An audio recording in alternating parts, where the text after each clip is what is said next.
Билайн як тарафашро Любой ҷон ном гузошту ба қавли худаш дар любой ҷои Тоҷикистон насб кард. Ба дунбол Кумитаи забону истилоҳот гуфт, ин навишта меъёрҳои забони тоҷикиро нақз мекунад ва мишмишҳое буд қасд дорад барои ин кор Билайнро ба додгоҳ бикашад. Билайн ҳам зиёд бо кумита сарбасар нашуду навиштаи Любой ҷоро яке тоза кард ва баъдан ба чиданаш оғозид. Идеяи Любой ҷон номгузорӣ кардани тарофа аз кӣ буд номаълум ва инаш ҳам рӯшан нест ки оё Билайн хисороти чопи ин қадар таблӯро аз ӯ хоҳад ситонд ё хайр.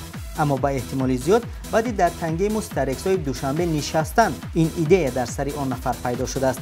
Кумитаи забон аз гиребони ронандаҳои ин мусофиркашҳо мегирад ё не ҳоло маълум нест, аммо ин мавзӯъ бори дигар таваҷҷӯҳ ба навиштаҷот ва рекламаву таблиғотро бештар кард.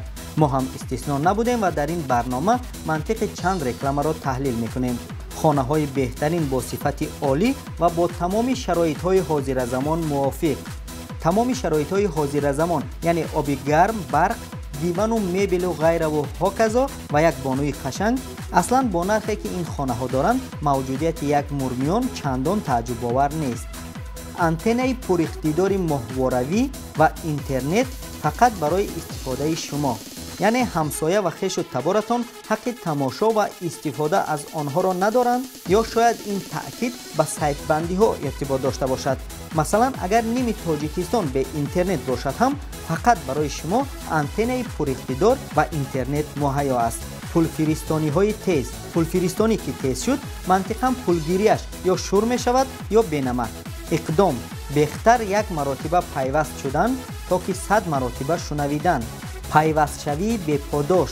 як моҳ интернети беподош.